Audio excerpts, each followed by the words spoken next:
So with that, we come to the end of the design panel of the day.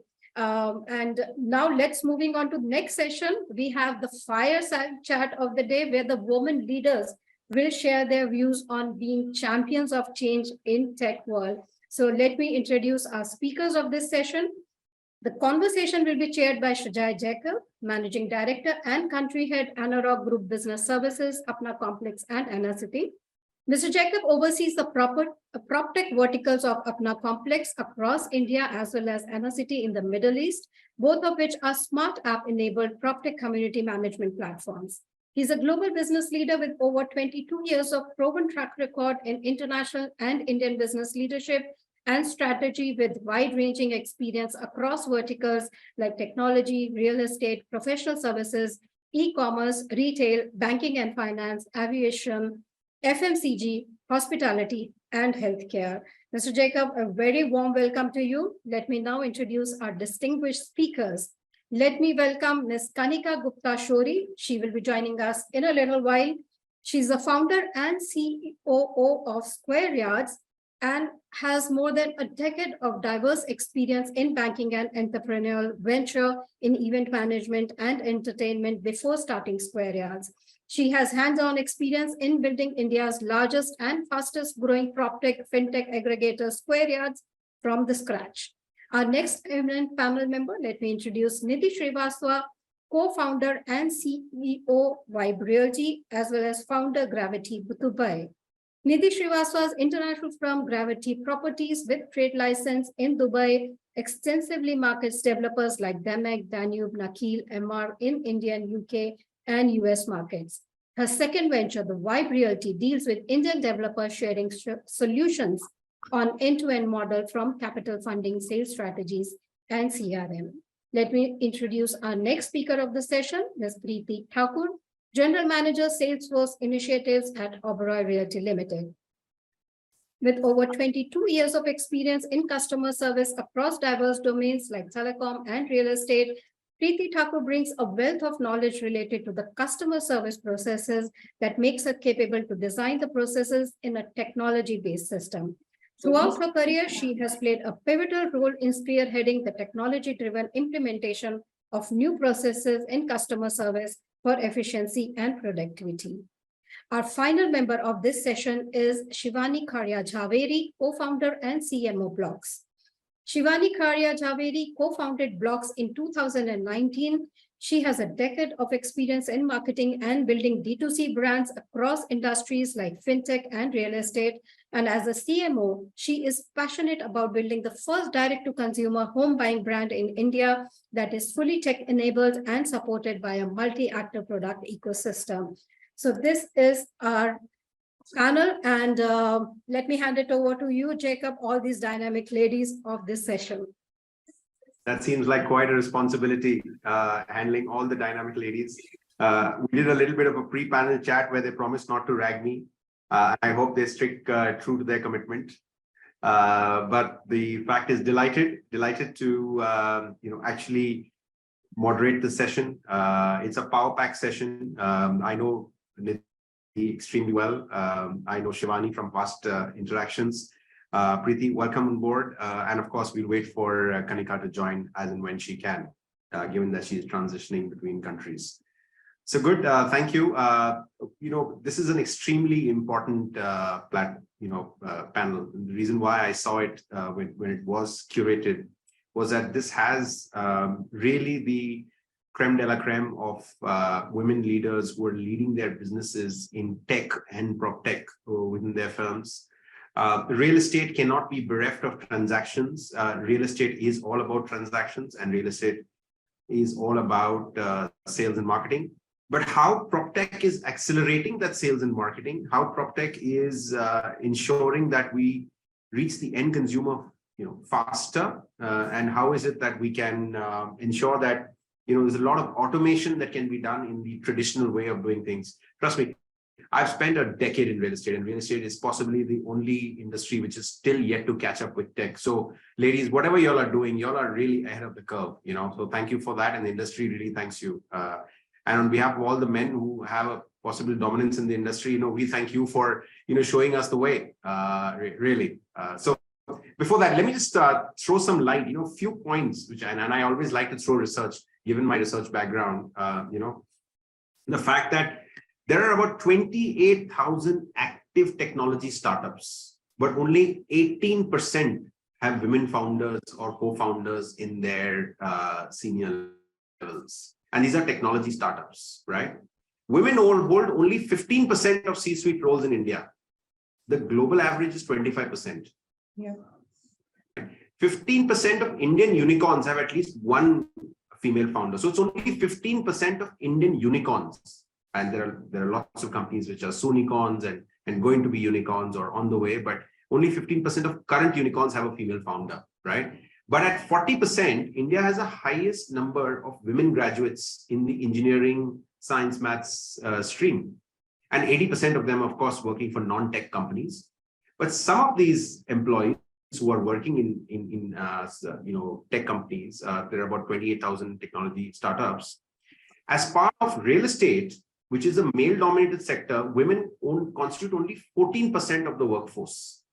So that itself is an alarming trend, and of course, 18% of our tech startups were founded or co-founded by women, right? So the chances are that this panel actually has more than half of the founders in PropTech itself. Right? So you all have the responsibility and the accountability, and of course, grasping the opportunity to actually drive change, promote diversity, and of course, ensure women's leadership through your, of course, successes in your companies and your actions, right? So if that's the background scenario which I've been trying to place, which means that technically this is all that there is about the leadership in PropTech, right? So you all have a lot of responsibility on your shoulders. So well done for that, right? But let's try another route, and I'll just get into a few questions which are general, and then we'll look at some specific to your industries. We should start with a brief introduction, and tell us about your venture and what problem are you trying to solve. Possibly we start with you, Nidhi. Sure, Shajai. First of all, pleasure to be on the forum, and likewise, I think it's going to be a great session, listening to all the pretty ladies, as well as Shajai, your experience, of course, counts in it. Just to introduce myself, I'm the co-founder as well as the founder. I'm the co-founder for Vibe Reality and a founder for Graviti Properties Dubai. And after a stint of almost about 21 years in the corporate career, I think in expectations to have a great experience into the entrepreneurship, I think we've kind of started these two ventures, and look forward for a great years coming in on experience and a lot of adaptations towards the new dynamic things which are going around. Nice. Priti, what is it that you do on the tech side, and how is it that problem that you're solving, and what outcomes does it drive? Sure. First of all, thank you so much for inviting me on this forum. It's a privilege to be here. Well, in my responsibility in this organization, I take care of the company's digital transformation initiatives for sales and CRM processes using Salesforce as a technology per se. In my journey as Oberoi Realty, I have been in two contrasting roles, from leading the customer services team at the beginning of my career in real estate to now leading the Salesforce initiatives. So the journey has been kind of very it's kind of being very what do I say, evolving. Rich. Very evolving. So when I joined the real estate sector, I had seen predominantly usage of paper in the transactions while dealing with the customers, be it at the time of meeting the customers to converting into a booking, and then thereafter number of documentations involved. So the usage of paper has been massive. And today, when organizations are looking at reducing their carbon footprint and looking at sustainable solutions, I think that's one problem that we are trying to kind of consciously sort. I would say that because that's something we have somewhere tried to get on the digital platform. Our documents, our internal approvals, our booking forms, all of them are now digitized, and very rarely, unless it's a regulatory requirement, we do not go for using paper for printing purpose. So that's the resolution that we are looking at on a mass level across, but we've started with that journey. Great. So you're disrupting the traditional way of doing business. Absolutely. As developers do. But Shivani, BLOX has been in the news. What is it that you're trying to solve with BLOX? What's your PropTech venture about? A few insights on that. Hi, Shajai. First of all, I'm happy to be back here with you. And of course, this time around with Priti and Nidhi. And when you mentioned earlier, we are an elite club of women in tech and in real estate. And with that comes the responsibility of propagating more diversity in both these fields. And if we have the privilege to be here, we must enable the other women to come up too. Absolutely. So, BLOX journey started actually in COVID when we realized that the digital adoption of India was increasing exponentially. But the one sector that permanently remained uninnovated, so to speak, I mean, we always had the first wave of digitization in real estate, which was the classifieds platform. But in the Q-commerce era, what people actually want is instant gratification. So we realized that why not build a 7-click customer journey for home buying? If Zillow can do it, Compass can do it, why can't India do it? We are in a sector that is the highest contributor to GDP, and the market and combination of the digitization that we see in India, we had to make a customer-centric platform that enables every home buyer to have a pleasurable, joyful experience and leave the stress to us. But when we started off like that, we realized that this is only entirely possible to create this seamless and enjoyable customer experience if we aggregate all the stakeholders in the ecosystem and work together. So what we today have is a multi-actor ecosystem with products available for all the stakeholders in the pipeline, developers, channel partners, and we have Swiggy type functionality with a relationship manager app, where literally if you see a property online and you book schedule a site visit, you'll have the relationship manager who's dedicated only to you for your requirement, take you to do multiple site visits. And that's how we are able to create different moat. And because personally, I come from a retail, luxury and tech background, it is extremely important to me that there is a standard operating procedure when it comes to home buying for the buyer and for the developer for them to have knowledge, information and decision analysis to be able to sell their inventory better. So we are basically a Tinder for the buyer and the developer, and we make the match happen. I like it. You use Swiggy and Tinder within your conversation, and how you're trying to build several models around it. But that's great because you're using two of the most often used apps in contemporary India today.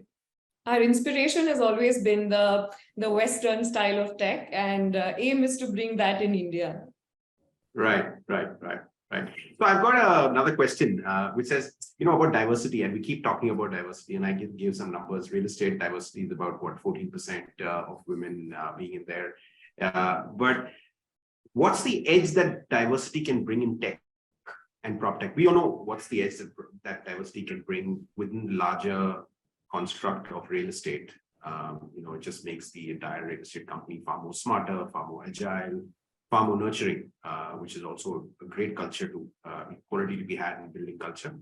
But what is it that diversity brings into the workplace from a prop tech standpoint? And since you all are all leading your respective teams and companies in tech and prop tech, what's that edge that diversity brings?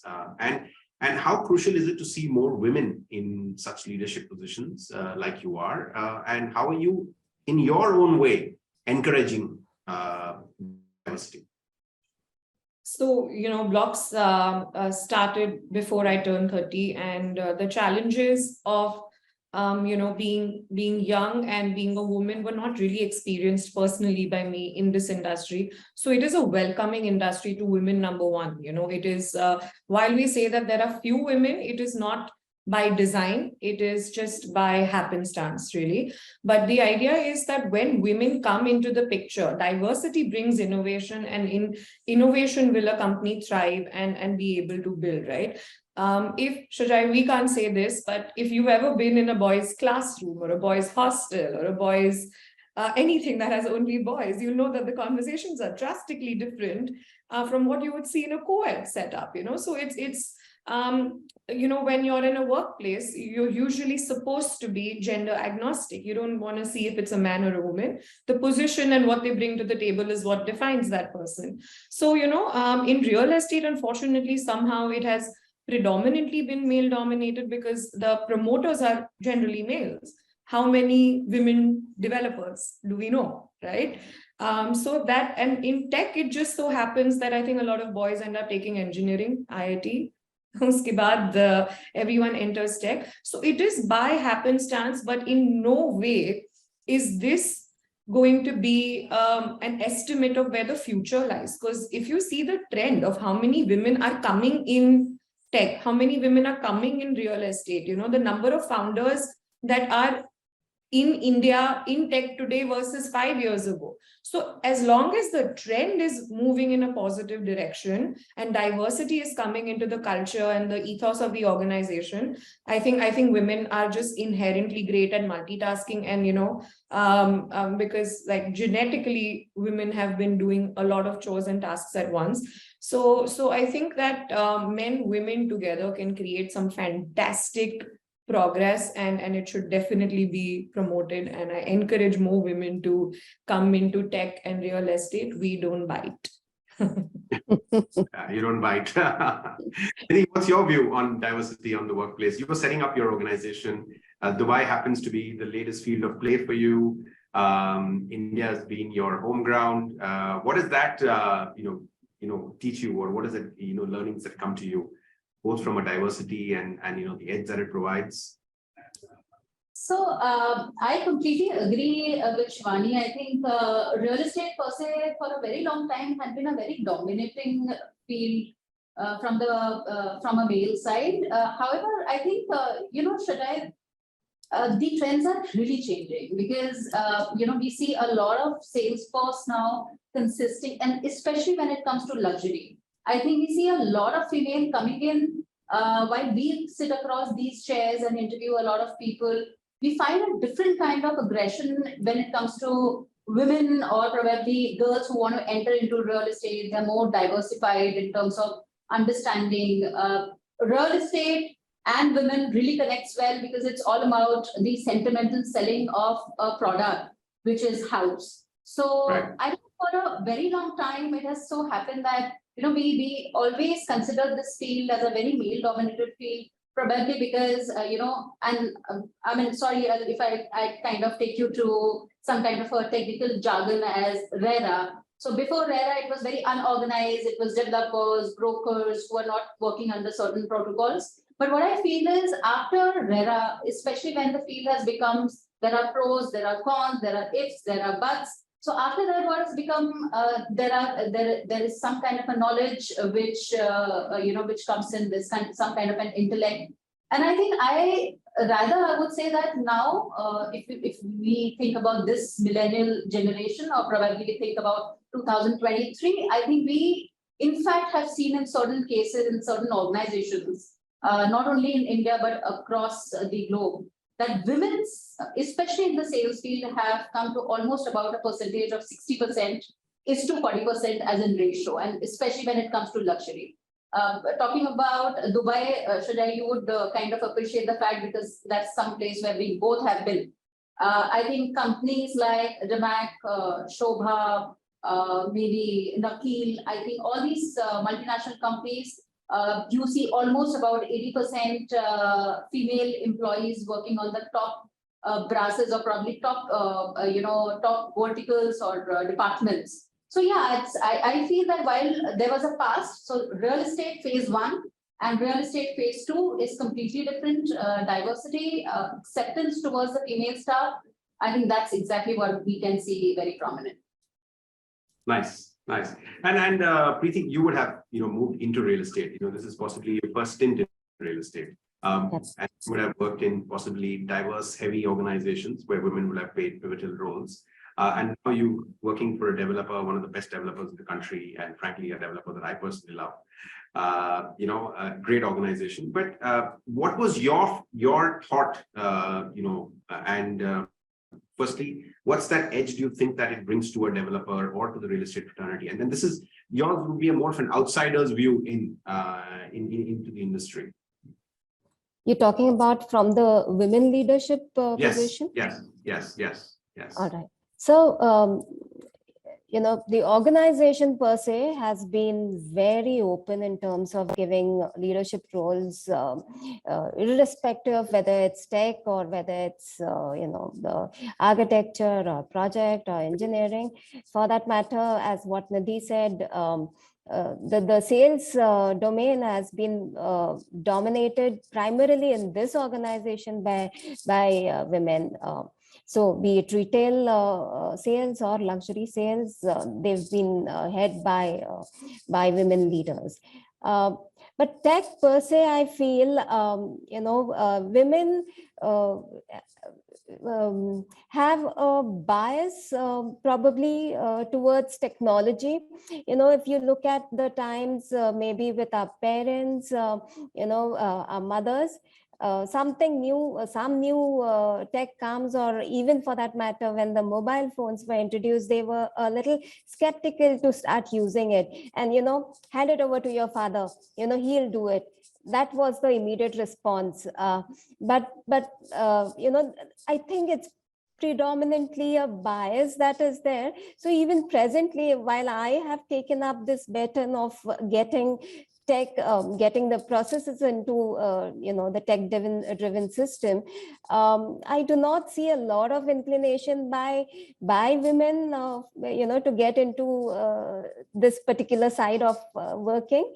There is still some time to go to look at that change. Super. I think that's a well-rounded response. I'm not going to get into a sort of an audacious question which can be answered by any of you all with opinions, and then we'll get into specific questions which are more related to the field of play for each one of you all. So in terms of funding, funding has always been the holy grail for almost all tech firms, startups, and prop tech firms. Prop tech or tech and real estate has never seen the levels that edutech has seen, or fintech. More stable is fintech than edutech at this point of time. But now, rather than seeing valuations rise meteorically, we are seeing markdowns in valuations, we are seeing fire sales, we're seeing forensic audits happening so what's holding us back in tech, and is it the lack of a great business model, or is it, possibly the lack of interest by investors? And I know, Nidhi, Shivani, you've raised, quite a bit, but what do you think is that silver lining which is there from a funding perspective? So, Shajai, in our experience here at BLOX, we haven't, thankfully and gratefully enough, experienced a funding winter, so to speak, which goes to show that the investor today is intelligent enough to understand the industry, the market, and what problem you're solving, what is your tech, what is your product mode. As long as you have these parameters checked, the investors are not looking at whether you're from EdTech, FinTech, PropTech. Yes, of course, EdTech had a boom, like you said, we saw so many unicorns come up. There was so much consolidation after that of that industry. Similarly, similar things are happening in PropTech also. There are companies that are folding up, some because of lack of business model, some because of, bad malpractices, which gives generally a space, the kind of name that you don't want. But at the end of the day, we have seen that our investors from the first round have come back again and showed that confidence in us. So as far as the winter's concerned, we haven't experienced it, but when it comes to the product mode, technology, and what future innovation you're doing, and whether or not you can change the market or change the consumer behavior in any way, I think the investors are ready to invest. Fair enough. Fair enough. Nidhi, any points there that you would like to add?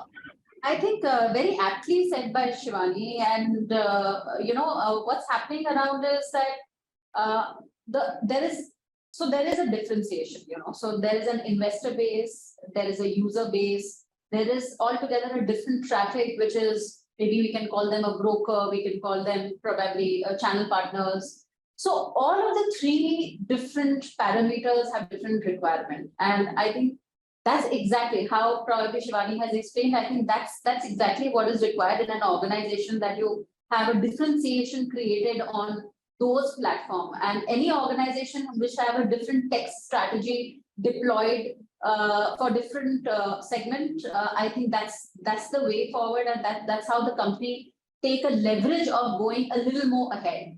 Shajai, just to give an example, I was just on a dinner yesterday with one of the industry veterans, apparently, from a broking side. And, the gentleman was just showing as to why he has been so successful over the years, almost about 10 years, one of the name in India today on the broking side. And I was really, really surprised to know that while we all talk about transaction, we deal with how probably a lead can cater, or probably how we can receive a lead. There are people on the earth who have gone to the digitization of their employee requirement, of their sentiments, of their emotions, right from taking a napkin or a paper to really, handling the query about their wages, about compensations, their own taxation. So it's not about how you put the tech into only probably acquiring the clients, but it is also about how you maintain an internal organization which is very tech savvy, which deals emotionally, practically, and obviously towards the market. Completely agreed on that. Yeah. Got it. Priti, you have any views on the entire steady growth in prop tech, especially on funding, and obviously you're from a pure tech background, but do you have any outside views at all as to given the fact of there's so much of not so positive news around, and funding is limited in prop tech, and those who get it are really the bunch of guys and ladies who are really good at their work. But what do you think is holding us back, and is there a silver lining that you see? I think there's definitely a silver line to this. I think when things are new, it's probably the stage at which the industry is moving towards. So there is definitely a silver line to this. Great. So Priti, I'm going to now go into a specific question for you, especially with your line of work. You moved from Wipro and in Tatacom to Oberoi, really blue chip organizations. Yeah. To another blue chip organization within Indian real estate. Yeah. In terms of tech adoption and usage, what's the difference that you see? So from my transition into real estate, about more than a decade ago, it was a shock for me, because telecom predominantly is a technology-based, sector. So there were sophisticated systems to, keep a track of the network uptime. There were CRMs which were already,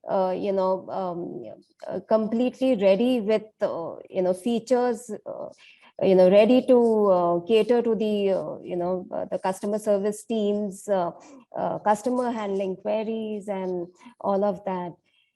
So technology was, at that level. When I joined real estate, it was CRM was just, getting to be set up. Until then, we had to deal with, writing writing our notes on a notepad, and then thinking of, okay, I have to reply back to this customer, and then taking the print of that email and filing in that customer file. And then if I have to go back and see what was the communication that had happened some 3 months back, my team used to be completely confused with the huge stack of filed with those paper communications, and then sitting and sifting through those papers and identifying, oh, this is the communication that I was looking at, and this was what I had communicated to this customer before, someone else had communicated before I could join.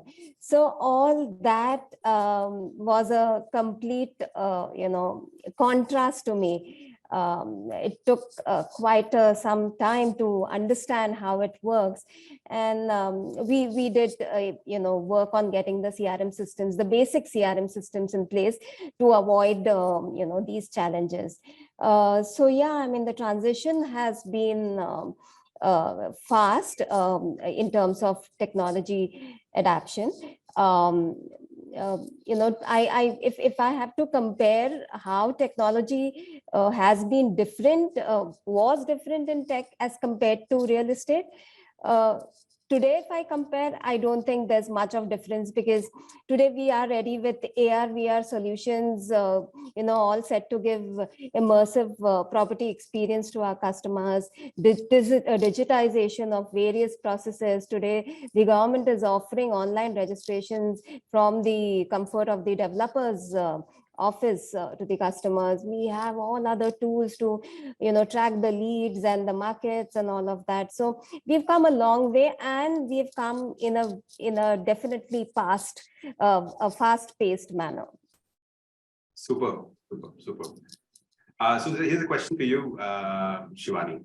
What are the emerging trends in marketing and MarTech innovations, and that BLOX is doing, or what's it that, how can a customer journey be more delightful?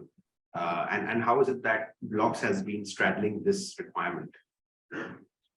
So Shajai, when I started, I said that instant gratification is what this generation needs. Today, people are low on patience, and I think it is incumbent upon the marketeer to identify the needs of the buyer, right? So we use extensive amount of artificial intelligence. We were very fortunate to have done a build out from scratch of our processes, of our product and our platform with the technology available in 2020, 2021, right? Which is not something that a lot of the older players in prop tech can say. So we have already started, leaps and bounds ahead in terms of our MarTech automation solutions. So we use a combination of a few techniques with AI at the center of it. For example, when we are talking about classification of our leads and segmentation of our leads, we are able to identify from the user behavior that someone is taking online, whether it be how much you're traveling. Are you someone who's doing more international travel or more domestic travel? Based upon that, where are you located? Generally, we know, rule of thumb, there are two sacrosanct parameters for a home buyer, which is location and budget. More often than not, everything else is a secondary consideration. So we've identified that in this secondary consideration, the most important factor is your lifestyle index. So at BLOX, we're building a system where we would be able to do lead scoring. So if the top of the funnel in real estate is very high, it is very high at the top and it is very small at the bottom, which means your conversion percentage compared to any other industry are abysmal. Okay. So what we've been able to do is this leads, we've created our in-house lead scoring system where we're able to identify with various mechanisms like if whether or not that lead in the timeline is more or less interested, what would be the correct time at which any kind of communication should be triggered to them. This ensures efficient process towards closure. We've also noticed a significant decrease in the TAT of each buyer over time with this model. And, in addition to that, when we are talking about the evaluation journey of the customer, which more often than not is what we call the search and discovery, we've been able to identify based on the parameters I discussed earlier, which is your lifestyle index, what would entice this customer more, right? In addition to that, we have personalized lead nurturing. So, our AI will personalize the message, the campaign, depending on what it is you're seeing. If I realize, Shajai, you like swimming pools, I'm going to show you the same project with a picture of a swimming pool instead of the elevation. So these are the small things which help us break the clutter in marketing. And all the developers that we've worked with for our exclusive projects, we have 2 models, retail and exclusive, have been extremely fascinated with the kind of performance marketing team we have that does all these digital campaigns, to a point where they come back to us just to get a marketing strategy and just to get a campaign running for them. And every month we are doing sales for about 100 to 120 developers in Mumbai, primary residential alone, right? Wow. So that is the kind of scale that we've been able to build with these MarTech automation solutions.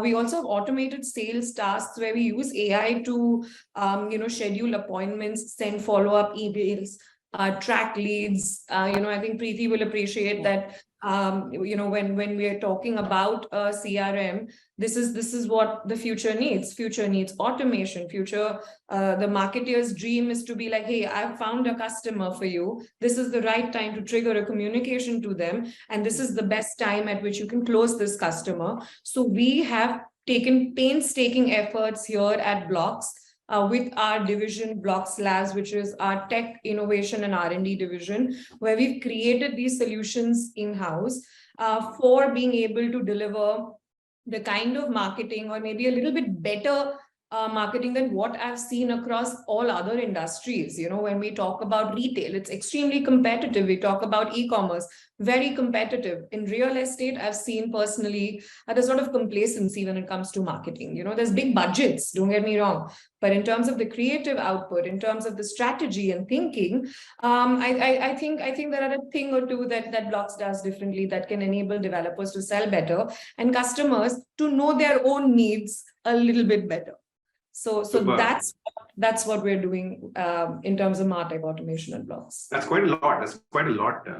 Shivani, and that's really great. And I would encourage panelists between yourselves also to connect each other, and collaborate with those. That's the power of collaboration. But I think there's a lady who's joined us right now, Kanika. Welcome on board. Welcome on this panel.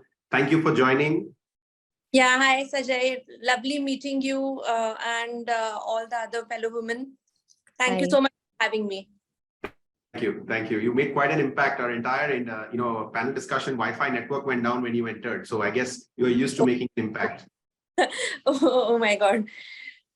Yeah, but Kanika, just a general question for you before we actually get into some specifics, and I'll give you some screen time. Let's start with a brief introduction. Tell us about your ventures in PropTech, and SquareYards has been doing a lot of ventures in PropTech. It's rebranded itself, repositioned itself as a PropTech company over the last decade or so. What problems are you trying to solve, and where have you reached so far? If you can just let us know. Yeah. So just to give you a quick rundown of how we started, what we are doing, SquareYards started back in 2014. We started as a normal brokerage where we were trying to solve problem of NRIs to begin with. We ourselves were NRIs, and we used to invest heavily into Indian real estate, and there was a lot of opacity in terms of the knowledge, the right guidance in terms of how to go about it, what to do, how to select what assets to pick up. So that's how the journey started. Fast forward to today, we are India's largest, biggest PropTech player, and we are trying to do everything starting from search and discovery to mortgages to the transaction, then the interiors and the property management. So trying to bring a full stack journey where we are trying to give a very immersive experience to our clients, and all this while technology being an enabler. Nice. And within technology and within the firm that you have, I'm sure diversity plays a very big role, and I'm sure you are a champion of diversity within your firm too. But what is that edge that diversity brings to your firm before we move on to some of the other panelists? Yeah, so we are present in 10 countries. We have people from different nationalities working for us, and obviously gender diversity says without going. So our mantra to success has been that let people build the businesses the way they want. So give them that flexibility, that room to drive what they want. So effectively, we have a co-founder team of almost 20 people who run each of those verticals like a CEO would, like a founder would with his own startup. And we are just trying to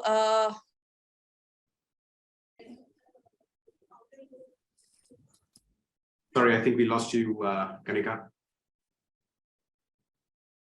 We'll come back to Kanika, but here's a question for you, Nidhi. Vibe Realty and Graviti both operate in Dubai and in India, right? And you made a successful transition from one of Pune's largest real estate developers, one of the best, to actually running a full stack services agency, right? How are you leveraging tech? I mean, and what is it that you're doing from a field of play, the tech, that gives you a definitive edge in the services that you're providing? So, Shajai, there's a lot of difference. In fact, see, we need to understand that everything, while we talk about a lot about tech and technology and, the blockchains and, but however, everything relates to human. So there are two different category of people who are kind of, which is India and Dubai.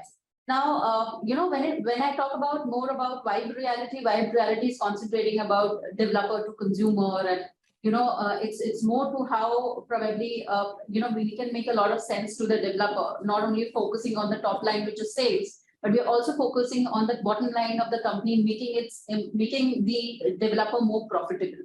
So the whole concentration and how we bring in differentiation and Vibe is not about that we are focused on sales. Sales is never the end journey for us when it comes to a developer relationship. For us, what is important is what the profitability of a developer is. In that particular sense, it's all about research. It's all about how you get into the My Market survey. It's not about how you sell. How it differs is, while we are talking about selling, but we are not talking about selling. We are trying to evolve a structure around how to have an edge over a competition or the developer's competition. For example, if there is a apartment which can sell in 50 in and around the area, we try to give 55 to a developer. That's making a 5 lakh profit in comparison to all the competition. So we at Vibe believe more in probably raising the price for a developer and hence the end profitability of the developer. We believe in lowering the prices rather than perforating a lot towards the distribution network, or probably going in and out and talking about huge marketing budgets. We want to deploy more on our technology inside to come out with direct sales, to focus on how the lead generation can result in end result, which is closures and things like that. So when it comes to Vibe, it is more concentrated about how to make margins and inbuild that psyche of people inside Vibe gadgets like, online portals, about how we have the different gadgets in CRM softwares. When it comes to Dubai, since Kanika is already there now, I'll kind of quickly rush to, completing your question. I think when it comes to Dubai, it's all about very different ballgame altogether, and Kanika would agree for it. Dubai is all about blockchain. So a simple process like acquiring a rental agreement, it's done by a blockchain technology there, which is known as an Ijari. Right. So it's altogether a very, very different game altogether. They're more on the visual aspects. They're more on the psyche of how things are. It's more about the prominency. While definitely we would continue speaking about it more in the later questions. But yeah, when it comes to Dubai, it is all about making more impact from a technology, from research perspective. Nothing happens in Dubai if it is not research. It is very data based. It's very analytic based. So while I definitely do understand and respect the Indian sentiments towards also having a very evolved strategy around more data analytics, but Indians still have not, or Indian companies still have not reached to that level. What probably real estate developers are doing on the research and development wise. be it a property finder or any place you go, I think they're more research-based. Data speaks, that's all. Got it. Got it. Yeah, totally. Kanika, I have possibly about another 4 or 5 minutes left. So I'm going to ask you a question, give you a little bit more screen time because you lost out earlier. But post-pandemic, pandemic is behind us. How is SquareYards using tech for customer engagement? I know in the pandemic, there were virtual calls and virtual site tours and all of that, but that's all gone. And then we've seen this huge upswing in sales, right? How are you using tech? How is tech a large determinant of your customer engagement? And I think that Shivani also touched upon it quite a bit, but I think you were not there at that time. She's refining tech more from an AI and ML perspective, bringing in more models. But what is SquareYards doing? And I appreciate the fact that your team is spread across various geographies, so there might not be one size that fits all. Yes. So COVID was, a blessing in disguise, which happened for us and a lot of people in tech, because that forced us to evolve in terms of tech and, fast forwarding what we were eventually doing. So let's assume a scenario. You are walking on streets of Mumbai, your digital twin, and you can actually see the actual buildings like they would be in real world in a metaverse on your left and right, with data layers wherein you can see the last transacted prices of the properties, the amenities, maybe the hospitals, the schools, everything. And you can actually see the view from the apartment as you would if you were buying that listing. So that is the power of immersive tech, which I see as the future. And we are at the forefront of this immersive revolution, which eventually should happen everywhere. Because the concept of going on multiple site visits just to select one property, so that eliminates all that inefficiency from the search and discovery process. And we are doing a lot of interesting things around it. We filed around 16 patents around this area, and all the we are based in Dubai, so the Mac, Imar, all the top developers are now using our platform, the digital twin platform, for putting their projects, and we are in the process of building a digital twin for Toronto and Dubai currently. When do we see a digital twin for Mumbai?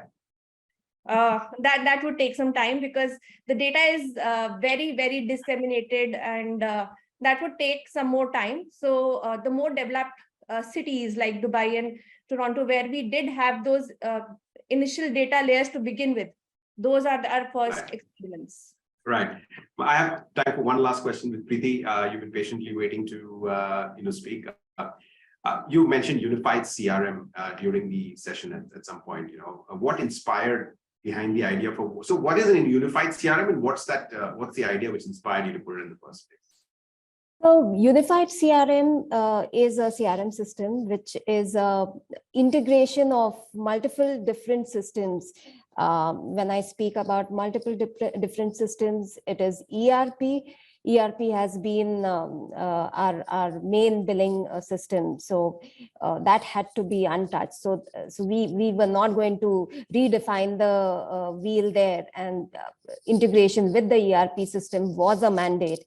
We had a CRM system, we had a lead management system, and a big sales module, which was all these systems were functioning in isolation and silos. None of these systems were talking to each other. And that's where we identified a need to have a unified CRM system where all the users, the respective users, be it the CRM, the front-ending team, the sales team, the post-sales team, all of them access that one system to access the connected integrated system. And that's what we built. And by doing that, what we did was we completely eliminated the mundane tasks that were involved in the accounting process post booking. where a booking form is, kind of generated, and looking at the booking form, one has to create the customer code and the sales order in the ERP system. Thereafter, somewhere the CRM team has to enter certain details to create an account in CRM and so on and so forth. So these were all mundane activities which were not required to be worth spending time on. And we built a process via SFDC, where on the click of a button, the booking flows through to the ERP system, and all the processes in the billing aspect are, can be taken forward from there. We built quite a good number of automations, like how Shivani referred to. There are these customized tasks that get created for the respective stakeholders to do the needful. If there's a due date coming in, then there are these tasks that come up that, there's a collection due from this customer. There are these email templates. We as an organization believe a lot in standardization, using a standard language as an organization. So we've done standardization of those typical mundane queries that the team receives. We've done a lot on the digital approvals of documents that are generated from the system. So any document that is generated has a financial impact. Today, because of the system, we are rest assured that there's no issue in terms of the values that are shown in the commercial values that are shown in our documents. But in the past, all this was leading to a lot of scope for human errors. So we have overcome that. We've done a lot of work on the digital approvals of these documents as well, avoiding the usage of paper and so on. So that's what is a unified CRM. Great. I take that you've disrupted paper quite a bit. I'm sure the stationery guy in your company is not going to be really happy. Yeah. That's one thing I take away. Now, this is the last segment that I run in every panel discussion. I ask for a short one-line response from each of you, sort of an audacious statement. And I'm going to make a statement first, that about 5 years ago, if you were in the tech startup world, you would build scale first and think about monetization later.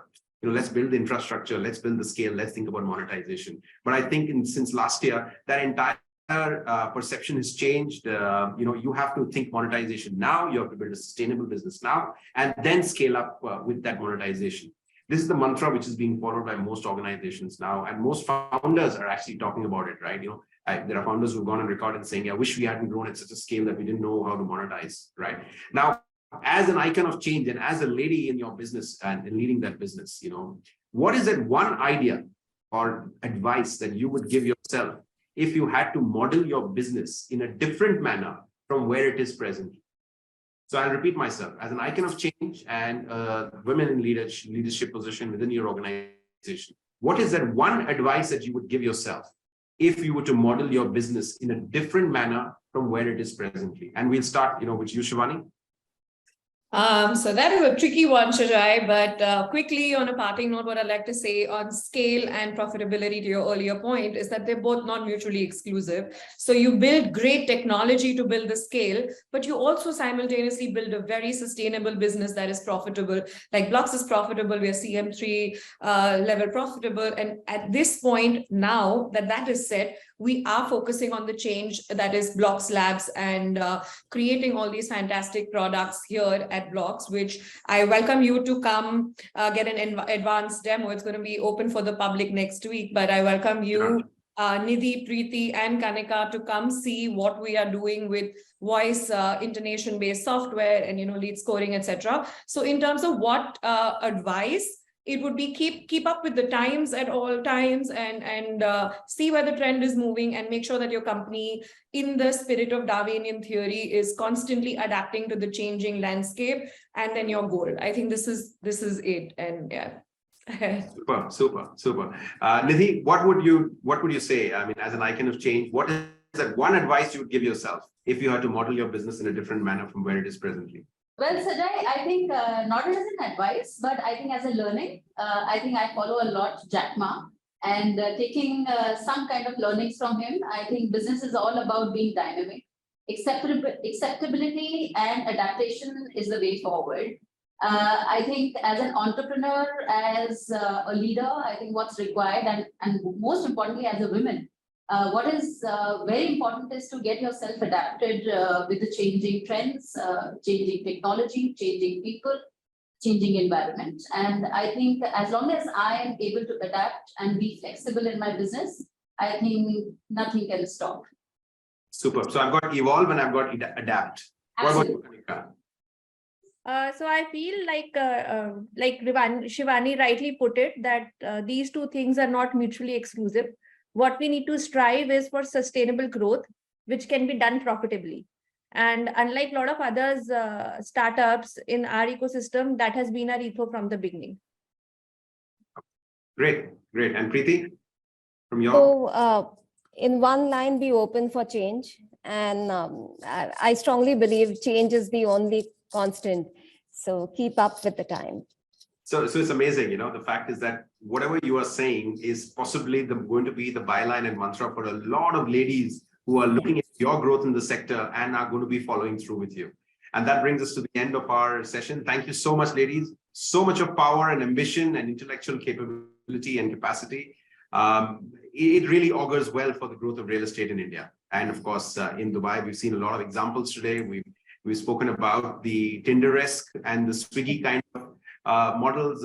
You know, we've also spoken about Darwinian theories. We've also spoken about pushing paper out of the window.